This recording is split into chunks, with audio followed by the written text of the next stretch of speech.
데살로니가 전서 4장. 그러므로 형제들아, 우리가 끝으로 주 예수 안에서 너희에게 구하고 권면하노니, 너희가 마땅히 어떻게 행하며 하나님을 기쁘시게 할 수 있는지를 우리에게 배웠으니 곧 너희가 행하는 바라 더욱 많이 힘쓰라. 우리가 주 예수로 말미암아 너희에게 무슨 명령으로 준 것을 너희가 아느니라. 하나님의 뜻은 이것이니 너희의 거룩함이라. 곧 음란을 버리고 각각 거룩함과 존귀함으로 자기의 아내에 대할 줄을 알고, 하나님을 모르는 이방인과 같이 세욕을 따르지 말고 이 일에 분수를 넘어서 형제를 대하지 말라. 이는 우리가 너희에게 미리 말하고 증언한 것과 같이 이 모든 일에 주께서 신원하여 주심이라.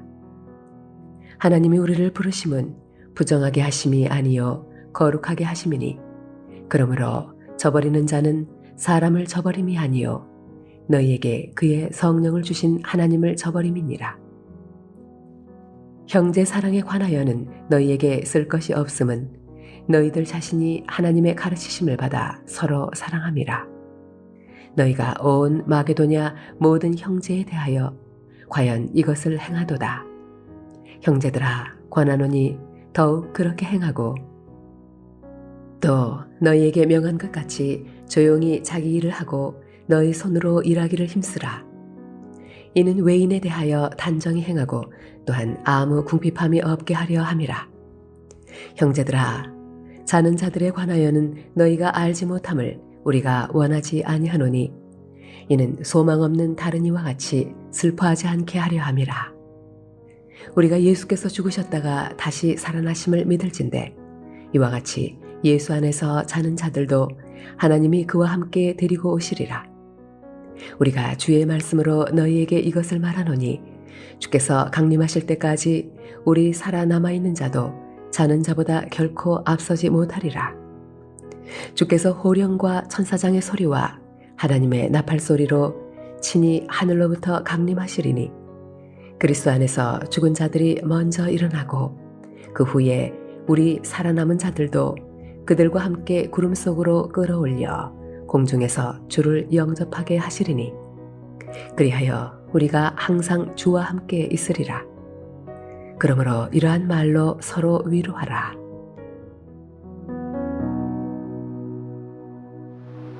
바울은 이방인 데살로니가 개종자들에게 믿음을 소개한 지 얼마 지나지 않아 그들에게 편지를 쓰면서 데살로니가인들이 여전히 모호하게 여겼던 몇 가지 사항에 대한 자신의 가르침을 명확히 밝히고 있습니다.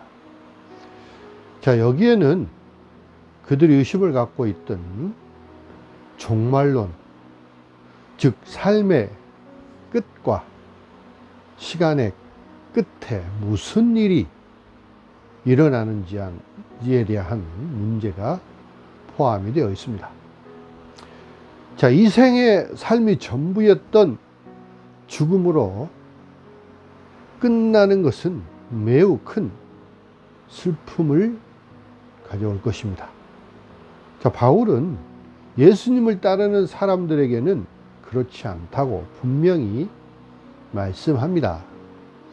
이 말씀은 단순히 슬퍼하지 말라는 그런 의미가 결코 아닙니다. 예수님께서 요한복음 11장 35절에 눈물을 흘리셨다고 했습니다. 즉 나사로의 죽음에 눈물을 흘리셨지만 그 눈물은 그 유대인의 가식적인 위로가 슬펐고, 또 죽음은 끝이라고 여기며 슬퍼하는 사람들을 위로하기 위한 눈물이었습니다. 하지만 그 슬픔이 끝이 되어서는 안 됩니다.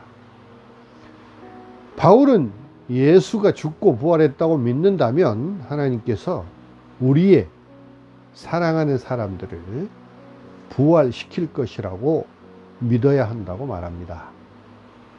그리스도께서 죽음에서 부활하셨기 때문에 우리는 죽음에서 부활할 것이라는 확실한 소망을 가지고 있습니다.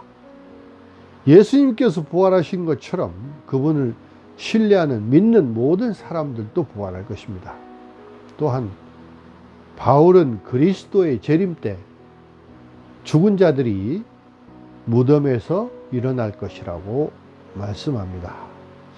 자, 예수님께서는 구원을 위해 그분을 믿는 모든 사람이 그분이 다시 돌아오시는 날, 재림하는 날에 부활할 것이라고 약속하셨습니다.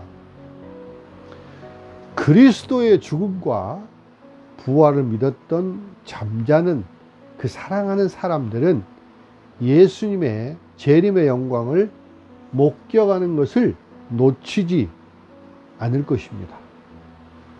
그들은 먼저 깨어날 것입니다. 예수께서 죽은 자를 깨우고 부활의 몸으로 입히시겠다고 약속하신 것처럼 그분이 돌아오실 때 살아있는 자들에게도 똑같은 약속을 하셨습니다. 예수님 재림 때에 만일 우리의 몸이 무덤에 있다면 주님은 우리를 일으켜 주님의 몸과 같이 변화시키실 것입니다. 그렇지 않고 우리가 그 순간에 살아있다면 주님은 우리가 그분을 만나러 일어날 때 우리의 가난하고 약하고 망가진 몸을 주님의 몸과 같이 영광스럽고 썩지 아니할 몸으로 변화시키실 것입니다. 믿으십니까? 그러나 여러분, 모든 그리스도인의 축복받는 소망의 바로 그날, 하나님을 알지 못하는 자들과 우리 주 예수 그리스도의 복음에 순종하지 않는 자들에게는 그날이 최고의 공포의 심판의 날이 될 것입니다.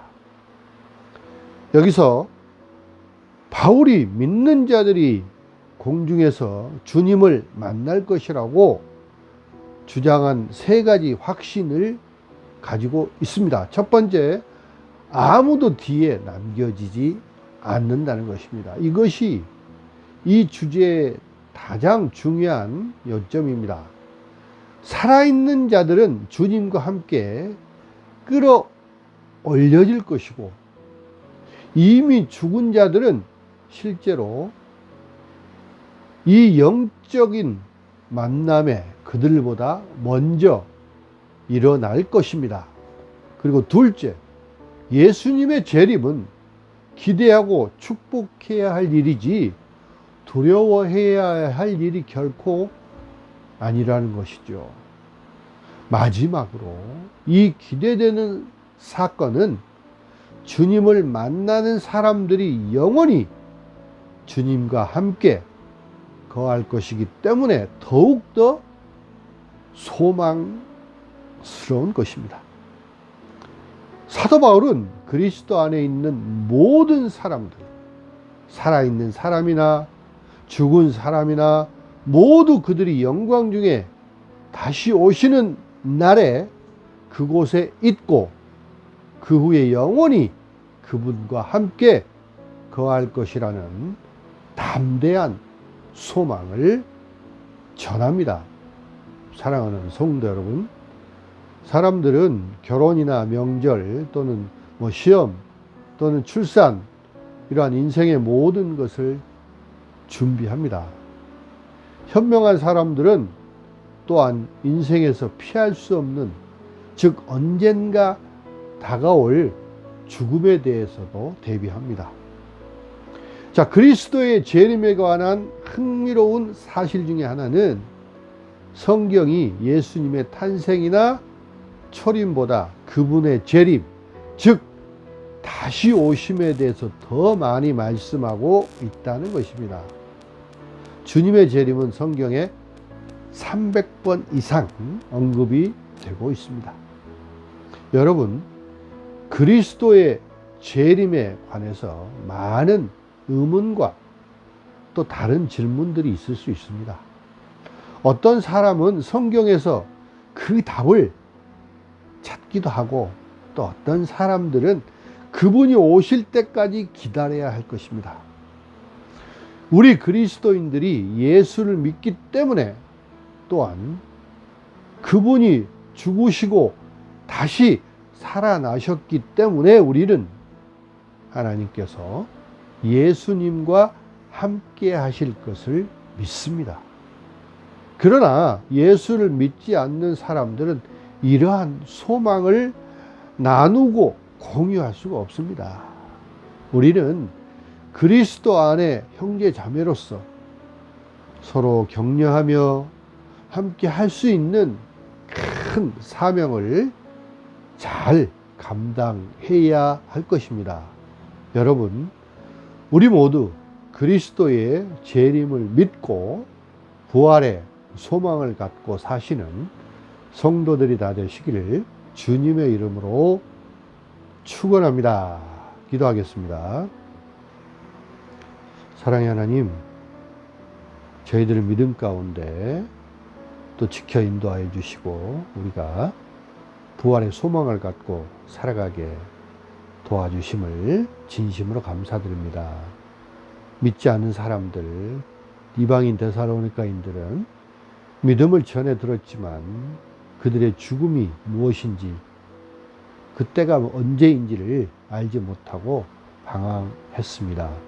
그러나 주님께서 분명히 그들에게 또 우리에게 반드시 예수 그리스도가 재림하실 것이고 그 재림의 때에 죽은 자도 일어설 것이고 산 자도 거룩한 몸으로 영광스러운 주님의 그 재림에 동참할 것이라는 것을 분명히 전하고 있습니다. 주님, 우리가 그 놀라운 사실을, 그 재림의 놀라운 역사를, 또 우리가 다시 부활한다는 그 놀라운 소망을 가지고 살아갈 수 있도록 주님 도와주시고 이 세상 가운데 승리하게 인도하여 주시옵소서.